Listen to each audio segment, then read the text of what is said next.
Notre slogan, c'est l'excellence en partage. Ça veut dire quelque chose. Nous, le social, chez nous, c'est pas un social qui se cantonne au social, misérable, qui est stigmatisant. Non, nous, on le veut pour tous. Et on veut que chacun participe. C'est ça notre dimension du social, Madame Bendele. Merci. Marc Pénat.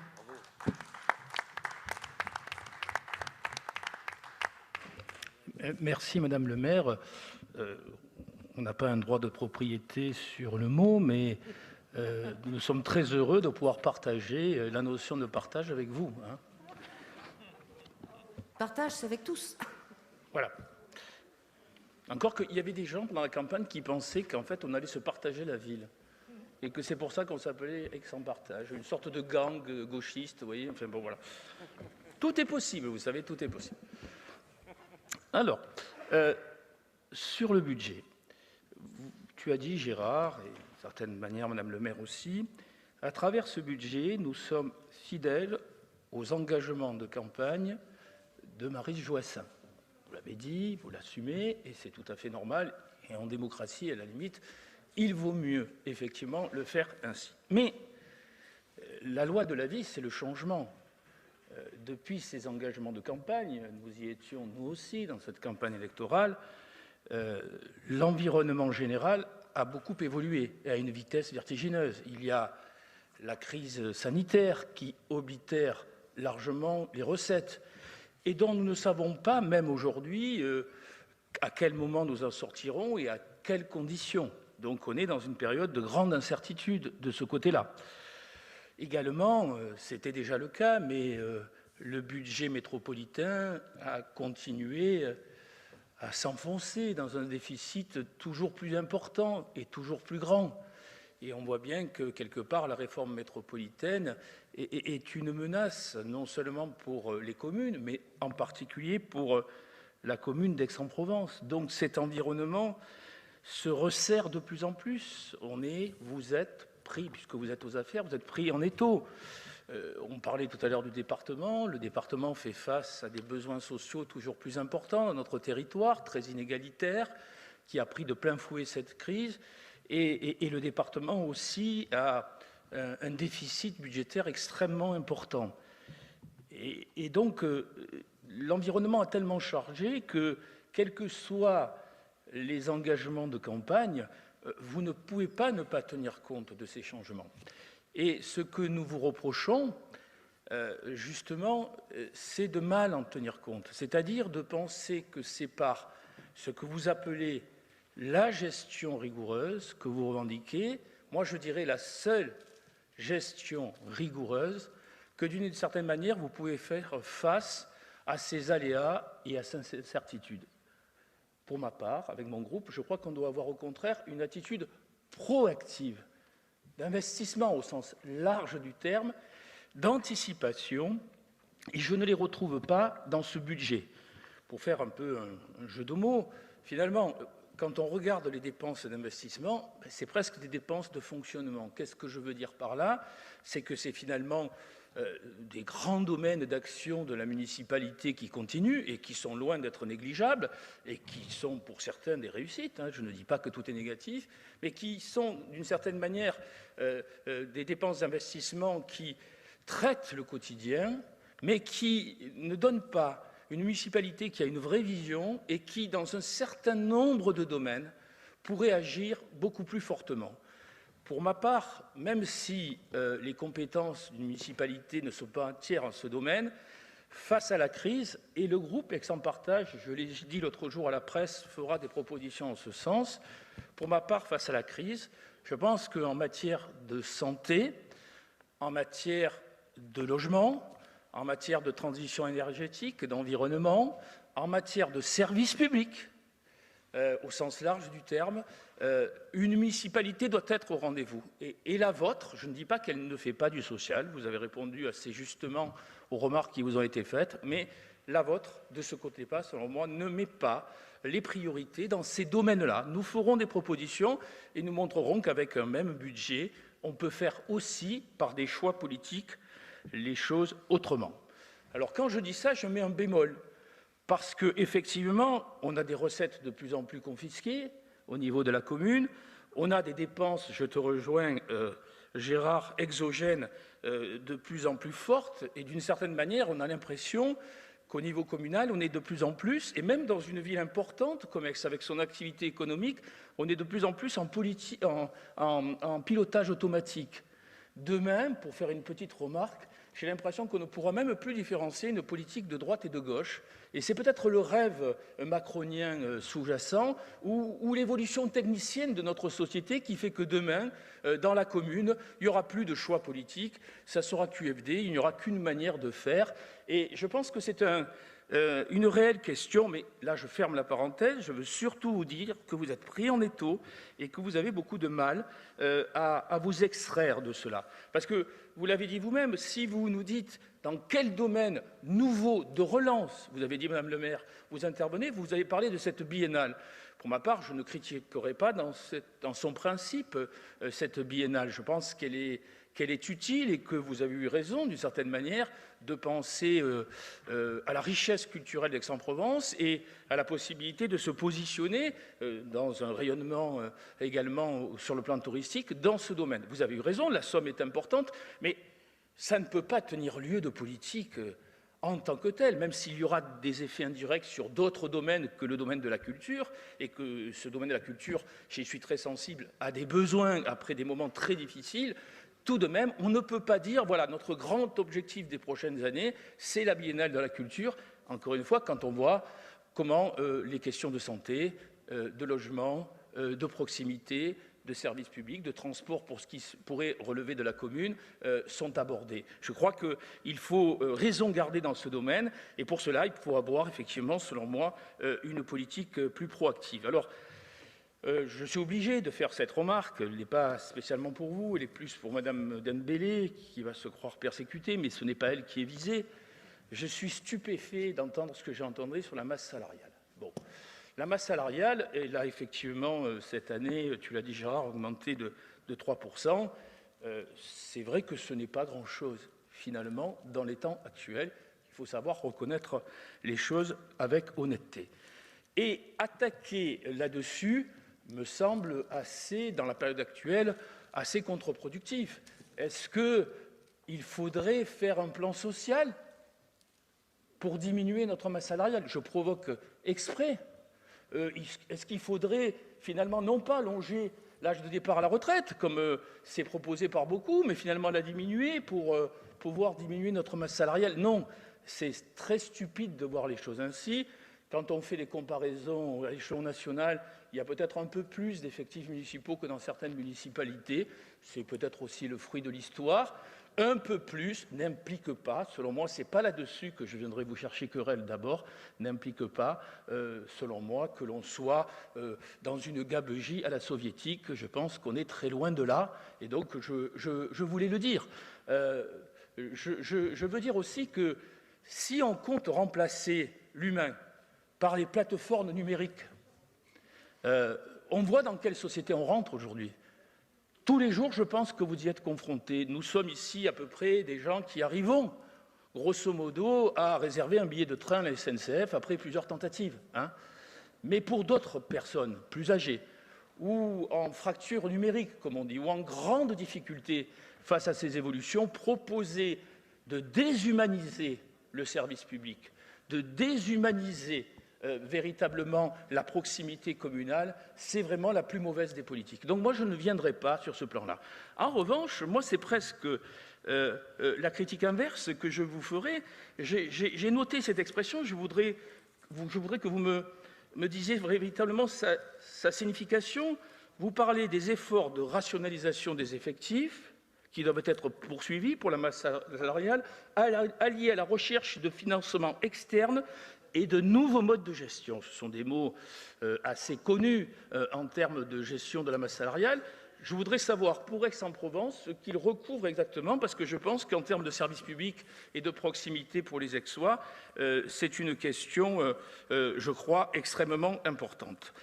Alors ensuite, vous avez raison, vous avez un autofinancement important, la dette par habitant des Aixois n'est pas très importante.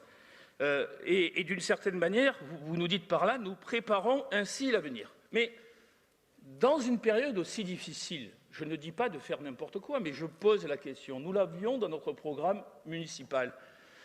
N'y aurait-il pas la possibilité, si des besoins réels, importants et d'investissement, pas simplement pour résoudre des problèmes d'urgence, se poser, est-ce qu'il n'y a pas la possibilité d'avoir une politique d'emprunt beaucoup plus active que vous ne l'avez? Est-ce que c'est une question que vous vous êtes posée ou est-ce que vous ne la poserez jamais? Est-ce qu'il n'y a pas des domaines d'intervention?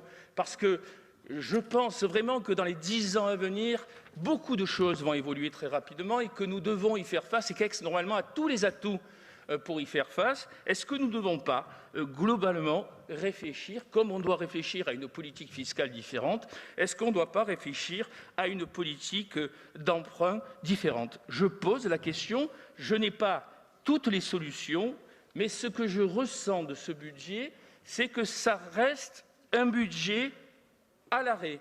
Je ne dis pas qu'il ne fait rien, il continue ce qu'il sait faire, mais dans la période actuelle, ce n'est pas suffisant, selon moi. Donc c'est le principal reproche que nous faisons à la matière. Vous avez cité, je termine par là, le domaine associatif. Vous avez tout à fait raison de le citer. Oui, dans une période difficile, on a maintenu en gros les subventions.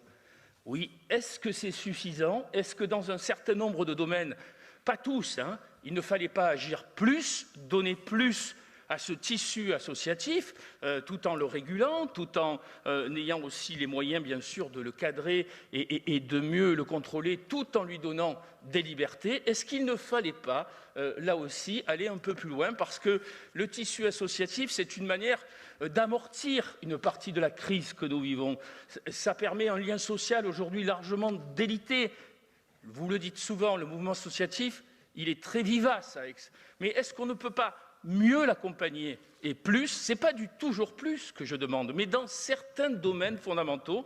Tout à l'heure, dans la discussion sur d'autres rapports, je donnerai 1 ou 2 exemples en matière de logement ou de transition énergétique. Est-ce que notre ville, notre municipalité ne doit pas faire des choix de ce type et être un peu plus audacieuse? Voilà ce que je voulais vous dire.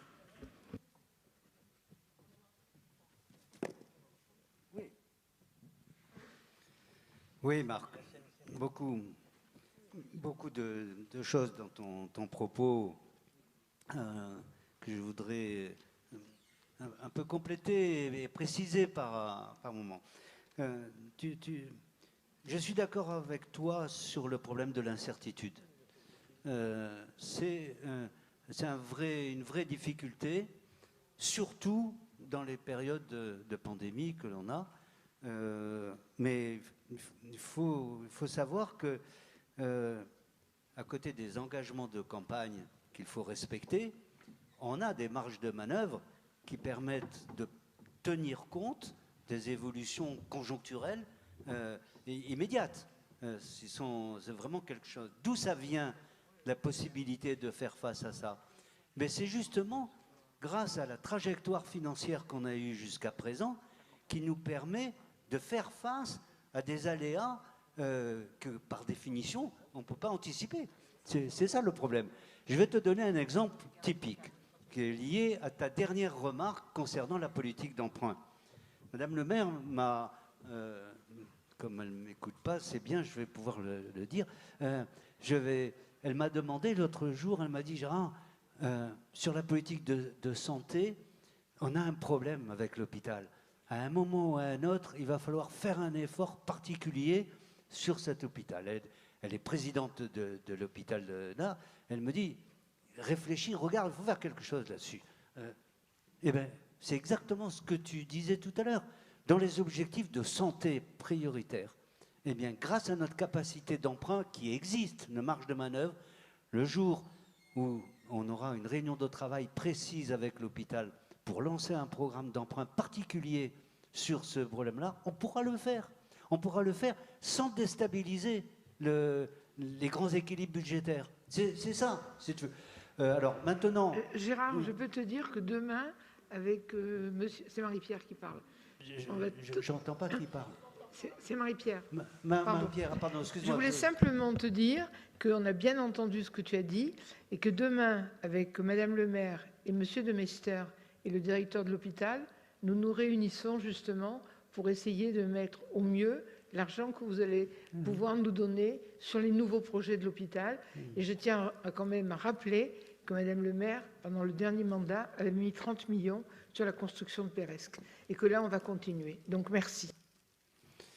Écoute, comme tu as pris la parole, je vais utiliser ta délégation sur le patrimoine pour répondre un peu à Marc là-dessus. On ne fait pas que des investissements qui ressemblent à du fonctionnement, crois-moi. Je vais te donner deux exemples. Dans les 57 millions de dépenses d'équipement, je dis bien d'équipement, c'est des nouveaux équipements, hein, on a à côté ce qu'on appelle les emprunts globalisés. Il y a pour 15 millions d'euros à peu près d'emprunts globalisés qui correspondent à ce que tu dis. Mais c'est 15 sur 90 quand tu regardes la section d'investissement. C'est 15 sur 90. Hein, c'est vraiment... ça existe, hein, l'investissement d'entretien qui ressemble un peu à ce que tu décris. Hein, mais c'est qu'une partie. En revanche, l'effort qui a été fait dans ce budget et qui va être continu sur le patrimoine de la ville d'Aix, qui est vraiment un effort considérable. Il faut que vous sachiez que le levier, ce n'est pas le levier fiscal, ce n'est pas le levier emprunt, c'est le levier des subventions extérieures. On a fait une réunion de travail là-dessus avec Marie-Pierre. Au début, j'étais un peu effaré de ce qu'on prévoyait comme dépenses sur la rénovation et l'amélioration du patrimoine, jusqu'au moment où on se rend compte qu'il y a entre 70 et 80% subventionnés. Et à ce moment-là, là où tu as une réflexion à 5 millions d'euros, le budget sur la ville, c'est 1 million, quoi. Voilà. Et le reste, alors, ça veut dire qu'il y a des leviers qui sont des leviers quand on se penche sur le travail, quand on regarde dans la technique, on a des leviers importants, si tu veux, qui existent à ça. Je voudrais, sur l'effort de rationalisation sur les effectifs, oui, c'est un peu le problème du télétravail, hein, qui a été évoqué tout à l'heure, hein, qui est sous-jacent. Il n'y a pas que ça, mais il y a l'utilisation numérique de façon de plus en plus importante, hein, qui permet de faire des gains assez importants dans la gestion des services de façon générale. Hein. Je veux dire, je ne sais pas comment... on a un service de DSI à la ville qui... tu te souviens peut-être de cela, mais au tout début de nos mandats, il n'y avait rien, il n'y avait pas d'ordinateur avec ça. Il n'y en avait pas. Hein. C'était pas... tu te souviens, il a fallu tout mettre en place. Et là aussi, on a un service informatique qui a fait un effort formidable et on arrive à développer. Quand on est bloqué, on n'est pas bloqué par les services de la ville. Quand on est bloqué parce qu'on a un ABF, un architecte des bâtiments de France, qui nous empêche de mettre la fibre dans la ville. Parce qu'on ne peut pas mettre les armoires qui permettent de développer la fibre partout. Et on arrive ce paradoxe aujourd'hui, que la fibre, elle est partout dans les campagnes, partout, et pas en ville, Aix. Parce que l'ABF, il nous empêche de le faire. Quand on a une armoire à faire, ils bloquent et ils empêchent de faire. C'est un vrai problème, je veux dire. Il y a un moment, l'autonomie de décision communale est en train de disparaître, je vais te dire. Ça, c'est vraiment un point... je pense que... Bon, enfin, je ne vais rien dire là-dessus. Alors, la politique d'emprunt, maintenant, hein, un mot là-dessus. Oui, tu as deux choses dans une politique d'emprunt. Tu as ce qu'on appelle la gestion active de la dette. Ça veut dire quoi? Ça veut dire qu'on a fait des emprunts il y a 10 ans, qui courent encore pendant 10 ans, et on les avait empruntés à 6%. Et aujourd'hui, on a des taux à 1% ou 2%. Est-ce qu'on peut transformer notre emprunt? Voilà. On a un service là-dessus qui travaille tout le temps. Je peux te dire que la gestion active de la dette, c'est ça qui nous a permis de faire des gains sur les dépenses financières de nos budgets très très importants. Pendant longtemps, hein, notre marge de manœuvre sur la section de fonctionnement, c'était de réduire les frais financiers qui pesaient sur la section de fonctionnement. C'était les annuités qui pesaient dessus. C'était vrai. Alors, c'est pas infini. À un moment, ça s'arrête de compresser, si tu veux, la gestion de la dette. Et le deuxième problème de la dette, c'est d'anticiper sur le programme d'emprunt là-dessus. Bien sûr, t'imagines comment les élus qui ont envie de dépenser, parce qu'ils ont envie de faire des choses, les services qui poussent aussi, parce qu'ils aiment bien avoir des lignes budgétaires importantes, etc., etc. Il y a une pression en interne énorme là-dessus. Hein, il n'y a pas que la tienne qui est externe. Je dirais, en interne, il y a une pression. Et qu'est-ce qu'on fait? On répond dans la mesure du possible là-dessus. Par exemple, dans le budget 21, on avait fait une chose qu'on n'avait jamais fait, qui était, c'est pour ça que ce n'est pas uniquement la continuité d'une politique, comme tu le disais un peu tout à l'heure. On avait emprunté OBS. D'habitude, on n'emprunte jamais OBS. Tiens, entre parenthèses, voilà l'OBS, un moyen de compenser l'incertitude, hein, d'avoir un moyen d'ajustement hein, sur les aléas. Mais je reviens sur l'emprunt. On avait emprunté 3 millions. C'est Maryse, hein, on avait discuté avec elle. Elle disait non, il faut y aller, on y va, on y va. On avait mis 3 millions OBS. Mais tu ne sais pas ce qui s'est passé? Il ne s'est pas passé que ça n'a pas été utilisé. On ne les a pas utilisés.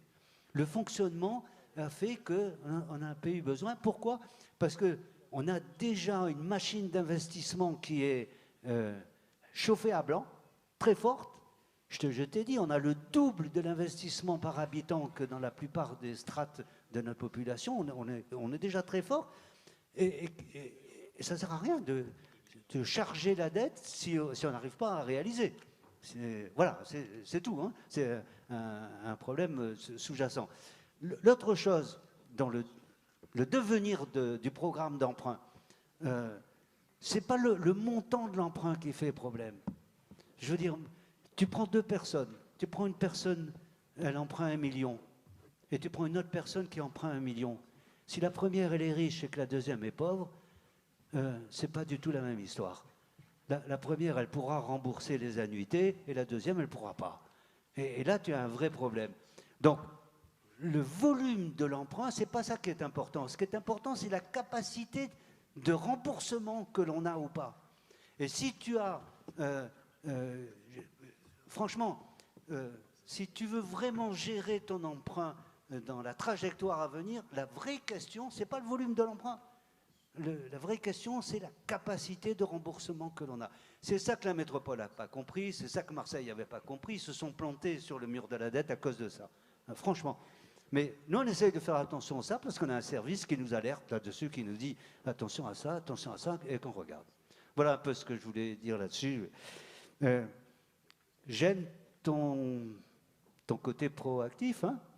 Je pense, Madame le maire, qu'on a essayé de le faire. L'audace, elle est dans ce budget, Marc. Elle est. Je peux te dire que l'audace de la biennale dans les délais courts que l'on a, les difficultés des cofinancements qu'on a, c'est vraiment de l'audace. C'est pas... voilà, Madame le maire. Oui, puis je suis un peu surprise de cette accusation parce que je dois dire que Gérard a souligné tout à l'heure les efforts qu'avaient dû faire les services pour travailler sur le budget. Mais il a raison. Nous avions 90 millions de projets. Donc il a fallu effectivement raboter, lisser tout ça, énormément travailler dessus. Sur le fonctionnement, idem. Et c'est pourquoi? Parce qu'il y a une foison de projets. La pandémie nous a un petit peu asséchés ces 2 dernières années. C'est vrai qu'on n'a pas pu démarrer tout ce que l'on aurait souhaité. C'est vrai et de fait, les projets s'embouteillent aujourd'hui. Mais il y a pléthore de projets. Pléthore. Il y a le tiers-lieu, l'église de la Madeleine, qui est une ancienne, c'est vrai, mais qui va enfin être terminée. Il y a la Bastide du Jas de Bouffan, la bibliothèque Méjeanne, le pont des Milles. Enfin, il y a de multiples projets qui sont là. Donc je ne comprends pas bien.